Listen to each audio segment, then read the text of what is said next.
Hello and welcome to another episode on Football Talk Podcast. My name is Ozzie and I'm your host for today's show.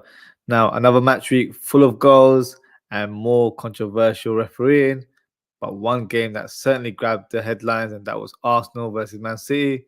So let's begin the review with that game. So the match ended Arsenal 1, Man City 0. And this victory for the Gunners is a big statement for the club, beating the champions twice already, in fact, after the Community Shield encounter as well. So Arsenal fans have a right to be joyful at this moment in time. I think defensively, Arsenal were fantastic throughout the game, but Raya was looking a bit shaky to say the least, especially in the first half.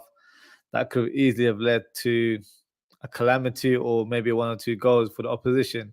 The first chance came from City's first corner as Foden whips in a corner from the right-hand side, finds Guardiola, who heads towards target, but cleared off the line by Declan Rice.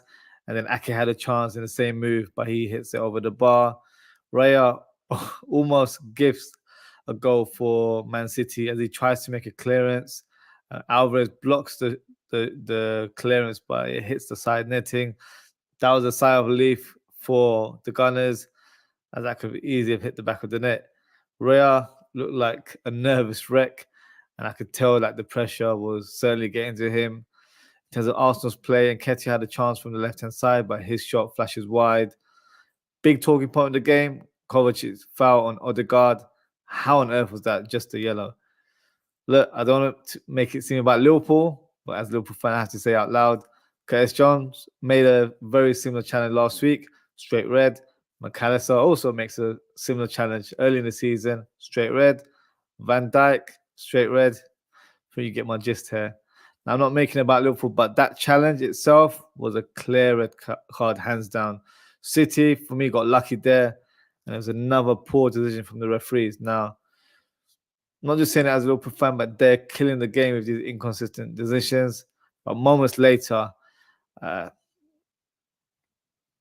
this is a big point as well, Kovacic, same man, flying into Declan Rice's ankle and takes him out clean.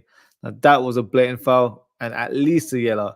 In some matches, it might have been a straight red, but it was waved away for a free kick. Now, for me, the officiating is a complete joke, and I can't even get too heated about it now. I'm a Liverpool fan, as I've just mentioned 2-3 times now. So these things are something we just brush under the carpet now because we're so numb to it. All we ask for as football fans is a bit more consistency, because right now, for me, these referees are incompetent at what they do. But back to the game, Arsenal break the deadlock as Havertz lays the ball off to Martinelli and his shot deflects onto Ake into the back of the net. And as you can imagine, the crowd goes insane, and rightly so. Overall, I think it was a well-deserved victory for City. Now, I've been saying it for a while, guys. City will struggle without Rodri, and that's clearly been the case. They've had 2 losses on the bounce, and they don't look at the same outfit as they normally do. Some people call them Rodri FC, which may be a fair point. In regards to Arsenal, onwards and upwards as they climb up to second position, joint top with Spurs. Just got a comment here from Madison Smith. Thank you for your comment. 1-0 to the Arsenal. 1-0 indeed to the Arsenal. I'm sure you had a fantastic time watching your team victorious against Man City there. Next game, Brighton versus Liverpool. Now, this game concluded 2-2. Liverpool had to settle for a point, unfortunately, despite having the lead in the second half. But if I'm being brutally honest, I think a point was the fair result. It didn't start off great for Liverpool, as McAllister gives Brighton, his old team, a back pass that is given to Andigra, who hits a smart finish, placed it with the side of his foot from long range, and he gives the Seagulls the lead there. But then Liverpool find the equaliser around the 40th minute as Núñez lays it off to Mo Salah, who clinically finishes it in the bottom corner. Then Liverpool were awarded with a penalty as Szoboszlai was fouled in the box by Grouse. Now, by the letter of the law, Grouse has clearly denied Szoboszlai from a goal-scoring opportunity, which means it should have been red. But why would Liverpool get these kind of decisions for themselves. It doesn't fit the agenda, does it, when it comes to these referees? But anyway, back to the game. Salah steps up and takes the lead after smashing the ball into the bottom corner. So this was at halftime, 2-1 at halftime. You're thinking for Liverpool, keep it going and hopefully just hold on to the win. And Brighton did have a couple of moments in the second half, to be fair, especially with Adingra, who was a live wire throughout the game. Had one chance in particular, and it was a great save by Alisson in the end. Liverpool themselves had a glorious chance to extend the lead as Szoboszlai whips in a cross from the right-hand side to Gravenberch, who came on as a sub. He smashes the ball onto the crossbar. As much as I love the player, he should have buried it, and unfortunately, it ended up being costly as Brighton got the equaliser later on in the second half as Dunk scored from a free kick. With that incident there, poor defending from Robertson, who pretty much lets the ball go through him, hoping it will be cleared by another Liverpool player, but that wasn't the case, sadly. So obviously disappointed to concede the goal in the second half and dropping 2 points as well. But look, Brighton are a good team, so there's no shame in taking the point. Some of the reaction I've seen from Liverpool fans have been a bit OTT, in my opinion, already blaming Klopp for tactics and saying, why is Trent still a right back? He should be a centre midfielder. Look, we've been winning so far this season, so no point of throwing out the dummy out the pram right now. We're doing really well. It's just unfortunately, last week was a crazy event in terms of what happened. And then in this game, always going to be a tough encounter, to say the least. The big talking point or pre-game was Mitoma versus Trent, and everyone was expecting Trent to get cooked. It wasn't the case. Trent, for me, handled him with ease, and Mitoma wasn't really involved in the game that much. So, you don't really hear the neutral fans or the media talking about that, one-on-one duel. There's so much. It's only when Trent Alexander-Arnold gets cooked, that's when it's a talking point. But we move on. Next game is the Merseyside derby after the international break. So I'm looking forward to that one, as it will be an exciting game nonetheless. Just got a couple comments here from Double D. Ball bounced up on him. That's true as well. It did, but I feel like maybe as he was trying to finish, he took a leap himself. I think if he just kept his composure a bit more, he could have guided the ball a bit more. I feel like he tried to smash it into the goal. So it was just the wrong execution for me. But it wasn't an easy chance. But I just feel like a player of his quality, I would have expected him to have buried it. And then the second comment is, draw is a fair result. Adingra and Pedro could have scored in the second half. Really thought Endo should have started. However, it's a good point you make. Adingra was a live wire. We couldn't handle him for large parts of the game. That Pedro chance that you're mentioning, yes, that was a big chance. I think Adingra was the provider for that cross. And I feel like Pedro's body language in terms of his positioning wasn't the best. His back was leaning, so that ball was always going to go over the bar in terms of the execution. Endo, it's a fair point. I think Endo's getting a mixed opinion from a lot of fans. Some just don't see him as good enough to be starting, but I feel like these are the games where we've got to play him and see how he does in the Premier League. I would prefer to have seen him play as a 6 and allow McAllister to be an 8. However, in my match preview, I actually wanted Gravenberch to start this game, as I feel like he had a fantastic performance in the Europa League midweek. So, the options are there. I feel like McAllister playing the DM wasn't the right role in that regards, looking back at it. But look, we'll see how it goes. It's worked for us so far, so it might just be a thing where we might need to rejig the team a little bit, and we'll see. International break coming up, so hopefully the players come back fit and sound, and we can go on and take it from there as well. Couple comments here from Madison Smith. Great win, but not trying to get carried away. MC will still be in the mix all season. That's correct. But from the looks of it, Manchester City might have to spend in January. I don't know if the current replacements are going to be enough. This is something that I said in my Premier League preview earlier on in the season, where I picked Liverpool to win the title. So you can quote me on that. But I did it on the basis that I analysed City's squad, and I don't think it's as strong as people seem to think it is. I feel like one of my areas of concern for City when I analysed their squad was the midfield, where if, and I shouldn't try and predict, but if a Rodri wasn't available, who will come in for him? Because you've got the likes of Kovacic, who's not really a DM, but he's a solid midfielder, but also injury prone. And then you've got Calvin Phillips, who is the traditional number 6, but is very injury prone as well. So you've got 2 injury prone players as the backup. And then you've also got Matheus Nunes, who has been brought in. I don't think he's brought in to be a number 6. He's brought in to kind of cover Kevin De Bruyne, who's out for 4 months now. So, yeah, I feel like they could look into the January window. It'd just be a big question in terms of who would they get, because I think they've signed Doku, who looks like a young prospect and looks really exciting, to be fair. Whenever I've seen him play, especially on the left-hand side, looks like a real handful, full of pace, really, great dribbling ability, really electric on the ball. Can play on the right wing, so that's a good option there. But it's an interesting one. I think midfield might be an area they're looking to. They might be regretting not signing Declan Rice in the end, but that's Arsenal's gain there. Up top as well, Cole Palmer being sold was a surprise, but I feel like he would have really flourished playing in this team, especially coming from the right-hand side. But who knows? Defensively, I feel like they have enough numbers. Maybe a midfield addition will be something they look at, and maybe one of the wide areas. But, I think Grealish wasn't available for this game. And then you've got Foden, who, if I'm honest, I would have expected a bit more from him. I think many expected him to take the mantle of Kevin De Bruyne, who's currently unavailable, and spearhead this City team going forward. I can probably say Pep hasn't helped in terms of playing him in different roles. Sometimes he's playing on the left or the right or in the middle. Give him that one role, give him that central role where Kevin De Bruyne plays and see how he does. Chopping and changing him isn't helping, but because they've got a player in Alvarez who's played as the number 10 and actually looks really good, surprisingly.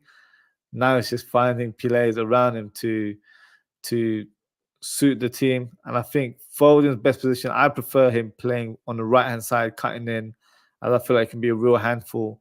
And obviously has a lot of tricks in his locker, so he can definitely unlock fullbacks and he scores some goals from that position as well. Left side, I think he's a bit too predictable. So no, January will be a time for Man City to look into. Will they do it? I'm not so sure. It will depend on injuries going forward, because Kevin De Bruyne is out until March. So they've already got Matheus Nunes, who's brought in as that replacement, I think, or that backup player. Rodri's only suspended. I think he's got one more suspension, or maybe this was the last match that he suspended. So he'll be back in the team soon. So unless something happens to him, then they'll look into the market. But who knows? It's quite early to say, but yeah, remains to be seen in terms of what they do going forward. Next game, Manchester United versus Brentford. So United bounced back with a win after losing to Palace last week, but it wasn't an easy route to victory as Brentford took the lead through Jensen, who hits a low shot on goal. Onana gets a hand on the ball, but couldn't keep it out. Another error from the United's goalkeeper there. He just can't seem to catch a breath, can he? Poor goalkeeping. I'm not just saying it because I'm biased there. That wasn't a powerful shot. It was a tame effort. That was the type of shot where you expect goalkeepers to actually stop it with one hand, or at least parry it away for a corner or onto the side. But he didn't do either of those options and cost United a goal there. United actually get the equalizer through an unlikely source, aka Moxource, as McTominay scores with a low shot into the near post around the 93rd minute. But then he grabs the win at the 97th minute with a header. The crowd go wild and McTominay saves the day. It wasn't the most convincing win for United, but at this stage, the 3 points will be huge lift for the team and especially for the manager Ten Hag. Brentford, on the other hand, will be kicking themselves for conceding easy goals so late in the game. So back to the drawing board for them. Next fixture, Luton versus Tottenham. 10-man Spurs just about nicked the win to go top of the league. Richarlison had a few chances in the first half to take the lead for Spurs. The first shot was an easy one. It was a great cross from the right-hand side. Somehow he missed the ball completely. Second shot, it was a good run from the left-hand side. He tried to siphon it into the corner, saved by the keeper. Third shot as well. I think it's from the right, it's from the left-hand side again, saved by the keeper. So, yeah, these are the moments where, you know, if you're trying to play for a club like Tottenham where you want to go forward and make things happen, you've got to be a bit more clinical in front of goals. Otherwise, your spot will be taken by someone else in the team. But I think at the moment they don't have a lot of options, so that's why he's getting some game time. Puro was very close to scoring for Tottenham after a great 1-2 with Son, who threads a great ball to the Portuguese defender there, but his shot goes wide. Bissouma gets a second yellow card after he died to get a free kick. And to be honest, it was the correct decision, and there was no contact made from any of the Luton players. So the right call from the referee there. You know, surprising to get it right sometimes. Adebayo has a glorious chance for Luton to take the lead, but he somehow scuffs the shot underneath himself, which is a weird one. I think his body goes, his momentum goes a bit ahead of his body, and then the ball's just behind him. The chance was gone. But it was Spurs who get the winning goal after some great play by Maddison from the corner. He squares it to Van der Ven, who side-foot it into the goal. What a signing he's been for Spurs. And he gets the match winner for them. Next game, Burnley versus Chelsea. Now, Billy FC, they're able to notch up their second win of the season, and it ended up being a bit of a goal fest. But it was Burnley, in fact, who took the lead in the game. Great finish by Odobert with his left foot. Chelsea get the equaliser as Raheem Sterling's cross is deflected over the keeper's head. Sterling is then fouled in the box from behind. So penalty awarded for Chelsea. Cole Palmer steps up and scores his first goal for Chelsea.